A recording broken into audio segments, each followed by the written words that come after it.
Hello दोस्तों, बहुत बहुत स्वागत है आपका मेरे टेरेस गार्डन में। तो बारिश के बाद सारे पौधे हरे भरे हो गए हैं, लहलहा गए हैं। और देखिए गुलाब में भी फूल आने लगे हैं और सब्जियां भी अब हार्वेस्ट होने लगी है। सब्जियां थोड़ी थोड़ी सी निकलने लगी है मेरे गार्डन से। तो मैं आपको अभी आगे दिखाती हूँ कि कौन से प्लांट लगे हैं और क्या हो रहा है मेरे गार्डन में। तो इधर देखिए, यहाँ पर लगा हुआ है करेला और ये 24 का ग्रो बैग है। इसमें मैंने लगाया था गिलकी के बीज मैंने इसमें डाले थे, लेकिन इसमें तो उग गए हैं करेले, अपने आप उग गए हैं। किचन वेस्ट में शायद इसके बीज रहे होंगे। और ये देखिए चेरी टमाटो के प्लांट तो जगह जगह उगे हैं और कितना हेल्दी है। तो इसको मैं कहीं और लगा दूंगी, ये सोच रही हूँ। और गिलकी की बेल भी इसमें तैयार हो गई है और उसमें गिलकियाँ लग भी गई है, तो वो मैं आपको अभी दिखाती हूँ। और शॉर्ट वीडियो में मैंने दिखाया भी था, हैंड पॉलिनेशन करके भी दिखाया था। तो देखिए, मैं सोच रही थी कि करेले नहीं लग रहे हैं, सिर्फ बेल फैल रही है, लेकिन मैंने देखा कि अंदर छुपे हुए हैं करेले। तो छुपे छुपे से कुछ 3-4 करेले मुझे दिख गए। मैंने खोज खोज कर उनको देखा। तो देखिए, इस तरह से मैंने बेल पलटी और ये वाला करेला मुझे दिखा। तो ये बहुत बड़े साइज़ का नहीं है, मीडियम साइज़ का है। बहुत छोटा वाला भी नहीं है, देसी भी नहीं है। तो ये एक रहा। ऐसे 3-4 अंदर अंदर लगे हुए हैं जो मुझसे छुपे हुए हैं। तो बेल पलटने के बाद वो मुझे दिखे। देखिए यहाँ एक और है, देख पा रहे हैं ना आप। तो कितनी खुशी होती है वो मैं आपको बता नहीं सकती। अगर आप लगाते हैं पेड़ पौधे, आप भी गार्डनर हैं, तो आप मेरी खुशी को समझ सकते हैं, आप भी मेरी खुशी का एहसास कर सकते हैं। और जो अपने आप से उग जाते हैं ना जो प्लांट, तो उसमें बहुत ही अच्छी ग्रोथ होती है, अच्छी फ्रूटिंग होती है। ये एहसास तो मैंने किया है। अपने आप उगे हुए प्लांट बहुत ही अच्छी फ्रूटिंग देते हैं और अच्छी ग्रोथ उनमें होती है। तो इसलिए मैंने करेला नहीं निकाला, क्योंकि मेरा ग्रो बैग भी बहुत बड़े साइज़ का है। तो इसमें दोनों, 2 करेले की बेल और एक गिलकी की बेल आराम से सरवाइव कर लेगी। तो मैंने रहने दिया है। तो देखिए कुछ इस तरह से। हाँ, ये रही है एक छोटी गिलकी। बड़ी गिलकी भी है, वो मैं अभी आपको दिखाऊंगी आगे। तो इसमें मेल फ्लावर फीमेल फ्लावर दोनों ही आते हैं। तो हमें हैंड पॉलिनेशन कराना पड़ता है, क्योंकि हमारे पास लिमिटेड प्लांट होते हैं। और खेतों में क्या होता है कि ढेर सारे पौधे लगे होते हैं, तो वहाँ नेचुरली हैंड पॉलिनेशन नहीं, नेचुरली पॉलिनेशन हो जाता है। और हमारे गार्डन में हम सिक्योर करते हैं कि हमारा सिक्योर हो जाते हैं कि फ्रूट बन पाएगा, इसलिए हम हैंड पॉलिनेशन करा देते हैं। अरबी के पत्ते भी लगे हैं। और यहाँ मैंने, ये देखिए, ये बिलपत्र का प्लांट है जो मैंने बीज से विंटर में बोया था और इसे मैंने रिपोर्ट किया, एक पॉलीथीन में लगाया। बहुत सारे थे तो मैंने सोचा किसी को मैं दे दूँगी, इसलिए मैंने ऐसे लगा के रखा। तो ये पीला सा पड़ गया है। अब पता नहीं ये जी पाएगा या सूख जाएगा। तो भोलेनाथ की कृपा हो तो जी जाएगा और किसी को मैं ये प्लांट दे दूँगी। वैसे 4-5 प्लांट मैंने किसी किसी को और दिए हैं, वो अच्छे थे, उसमें 3-3 पत्तियाँ भी आ गई थी। और ये लगाया है मैंने सेम। तो ये हाइब्रिड क्वालिटी की सेम है, जिसमें थोड़ी सी ही बेल आगे बढ़ती है और फ्रूटिंग होने लगती है, बहुत जल्दी होने लगती है। ये पिछली बार मैंने अपने गार्डन में लगाया था, तो बस उसी में से मैंने बीज रख दिए थे सुखा कर, तो वो बो दिया है। और ये एक ही है मेरे पास। सूखी सूखी पत्तियाँ इसकी निकाल लेती हूँ। हमें टाइम टाइम पर अपने गार्डन से सूखी पत्तियाँ कचरा हटाते रहना चाहिए। तो मुझे जैसे जैसे टाइम मिलता है मैं ये करते रहती हूँ। और ये रहा तुलसी माता का प्लांट, जो पुराना है, पिछले साल का है। तो गर्मियों में भी हमें पत्तियाँ इसकी काम आई। और ये रहा गेंदा। तो ये जो मैरून कलर के छोटे छोटे गेंदे होते हैं ना, वो हैं। तो बस इसमें भी जल्दी ही फूल आ जाएंगे। मुझे लगता है नवरात्रि तक तो फूल आ ही जाएंगे। और गेंदे के फूल, सफ़ेद चांदनी के फूल लगे हुए हैं मेरे छत पे।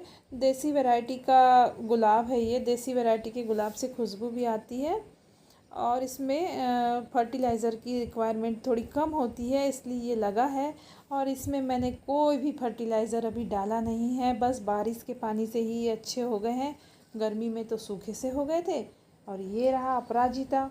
तो ये गुच्छे वाला अपराजिता है, ब्लू कलर का। पता नहीं क्यों इसका प्लांट ऐसे हो रहा है, मुरझाया तो नहीं है, लेकिन कुछ अनहेल्दी सा है। तो ऐसे क्यों हो रहा है, अगर आपको पता हो तो आप मुझे ज़रूर बताइएगा कमेंट सेक्शन में कमेंट्स करके। ये रहा डबल चांदनी का प्लांट, देखिए इस तरह का। तो इसमें भी बहुत फ्लावरिंग होती थी, लेकिन इसमें इतनी जड़ें फैल गई हैं, और इसमें मैंने फर्टिलाइज़र भी नहीं डाला। रिपोर्ट करना था तो रिपोर्ट भी मैं नहीं कर पाई हूँ। ये देखिए एक और बेलपत्र का प्लांट है, इसमें 3-3 पत्तियाँ आ भी गई है, इसे भी मैंने रिपोर्ट किया है। तो ये वाला तो ठीक है, और मैंने 2 अपनी फ्रेंड्स को बोल के रखा है कि तुम्हें मैं दूंगी। तो बारिश में मैं उनको प्लांट देने वाली थी, तो बारिश तो आ गई है, लेकिन अभी मेरा उनसे मिलना ही नहीं हुआ, और उन्होंने भी कुछ नहीं बोला। लेकिन उनको ये प्लांट मैं ज़रूर दूंगी, और मैंने अपने घर में भी लगा के रखा है पूजा करने के लिए। तो बस गमले में ही मैंने लगा रखा है, उसमें वो भी कुछ इतना ही बड़ा है, ऐसे ही 3-3 पत्तियाँ उसमें भी अब आ गई है। तो बेलपत्र में क्या होता है, पहले 1-1 पत्ती आती है, फिर 2 आती है, और फिर 3 पत्तियाँ आती है। ये मैंने अभी जाना है, जब मैंने बीज से बेलपत्र बोया था, बेलपत्र के बीज बोए थे, तब मुझे पता चला कि ऐसे होता है करके। और देखिए चेरी टमाटो के प्लांट यहाँ भी उगाए हैं। तो एक बार चेरी टमाटो अपने आपके गार्डन में आ जाए ना, तो वो कभी नहीं जाता, अपने आप उसके प्लांट आ जाते हैं। और ये रहा अजवाइन मैक्सिकन मिंट, जो एक मेडिसिनल प्लांट है, लेकिन इसकी पत्तियों में भी मुझे कुछ बीमारी सी दिख रही है। देखिए स्पॉट हो गए हैं काले काले, तो इसकी थोड़ी प्रूनिंग कर दूंगी मैं। पता नहीं क्या हो गया, कुछ पत्तियां अच्छी है और कुछ पत्तियां थोड़ी ख़राब सी हो रही है। और इधर रही भिंडी,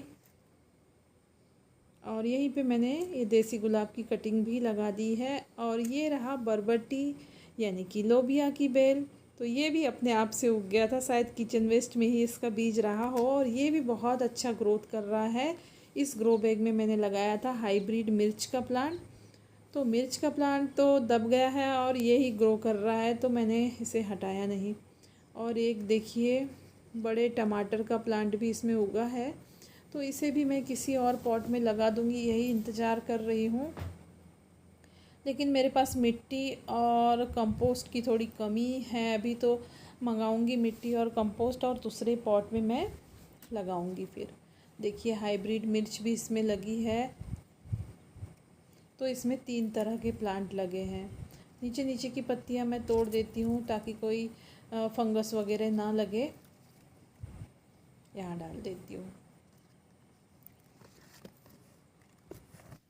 तो जब भी मैं इस तरह से कचरा खरपतवार देखती हूँ ना, तो निकालते रहती हूँ, फिर भी है बहुत सारी है। और अब मैं आपको दिखा रही हूँ अपने भिंडी के प्लांट, जो 10 से 12 मेरे गार्डन में हैं।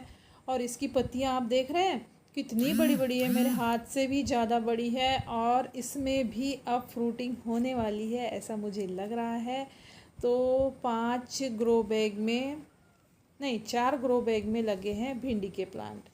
और ये लगाया था मैंने हाइब्रिड बैगन, जिसमें फ्रूटिंग भी होना स्टार्ट हो गई थी, छोटे छोटे से बैगन भी लग गए थे छोटे से प्लांट में। तो 2 प्लांट यहाँ थे, तो एक भी मर गया, और ये भी देखिए मर गया है। पता नहीं कुछ बीमारी लग गई इसमें या क्या हो गया, मेरे कुछ समझ नहीं आ रहा है। और चेरी टमाटो तो हर जगह हैं। भिंडी बहुत ही मस्त हो रही है अभी, हर साल मेरे यहाँ पे भिंडी रहती है, और भिंडी खा के हम फिर बोर भी हो जाते हैं। तो भिंडी आपकी फैमिली के लिए अगर चाहिए, रिक्वायरमेंट पूरी हो भिंडी से, तो थोड़े ज़्यादा प्लांट लगाने पड़ते हैं। तो ऐसे ही मैंने 12-13 प्लांट मेरे होंगे, तो इतने से मेरे फैमिली की रिक्वायरमेंट पूरी हो जाएगी। 1 या 2 भिंडी के प्लांट लगाओ ना, फिर तो कुछ मज़ा नहीं आता। 1-2 भिंडियाँ निकलती हैं, तो वो फिर कुछ काम की नहीं रहती। तो थोड़ी कम से कम 250 ग्राम या आधा किलो भिंडी निकल जाए, तो ही तो मज़ा आता है ना। तो दोस्तों मैं पूरा ओवरव्यू नहीं कराती आपको। हाँ ये देखिए, ये चेरी टमाटो है, और इसमें भी फ्लावरिंग होने लगी है, अपने आप उगे हैं। तो आज मैं आपको पूरा ओवरव्यू नहीं दिखाती गार्डन का, क्योंकि वीडियो बहुत लंबा हो रहा है। तो बस आगे का दिखाऊंगी मैं आपको अगले वीडियो में। तो नेक्स्ट पार्ट देखने के लिए बने रहिएगा, और चैनल को सब्सक्राइब नहीं किया है तो सब्सक्राइब कर लीजिए। लाइक करके जाइए ताकि मुझे मोटिवेशन मिले और मैं और भी आपके लिए वीडियो बनाऊं।